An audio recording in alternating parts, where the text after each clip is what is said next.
పరమాత్మనే నమః. అందరికీ నమస్కారం. ఈ రోజు శ్రీమద్ భగవద్గీతలోని ద్వితీయ అధ్యాయమైన సాంఖ్య యోగములోని 10వ శ్లోకము.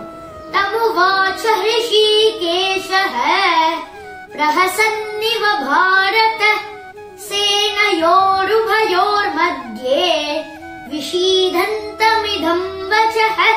భావం: సంజయుడు ధృతరాష్ట్రుడితో ఇలా పలికెను, ఓ రాజా, ఇరుసేనల మధ్యలో ఉన్న శోక సంతప్తుడైన అర్జునుడితో మందహాసముతో శ్రీకృష్ణుడు ఇలా పలికెను.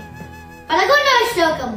శ్రీ భగవానువాచ అశోచ్యానన్వశోచస్త్వం ప్రజ్ఞావాదాంశ్చ భాషసే గతాసూన గతాసూంశ్చ నానుశోచంతి పండితాః. భావం: శ్రీకృష్ణుడు అర్జునుడితో ఇలా పలికెను, ఓ అర్జున, నీవు ప్రాజ్ఞతో కూడిన మాటలను మాట్లాడుతున్నావు, కానీ శోకింపకూడని దాని కోసము నీవు శోకిస్తున్నావు.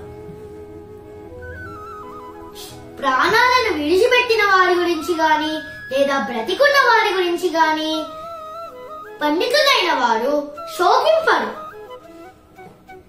12వ శ్లోకం.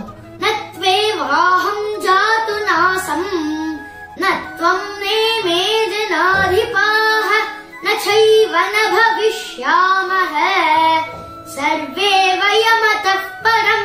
భావం: ఇంకా శ్రీకృష్ణుడు అర్జునుడితో ఇలా పలికెను, ఓ అర్జున, నీవు గాని నేను గాని లేదా ఈ రాజులందరూ గాని లేని సమయం లేదు, ఇంకా ముందు కూడా మనము లేని సమయం లేదు. అనగా ఆత్మే శాశ్వతం. ఓం శ్రీ పరమాత్మనే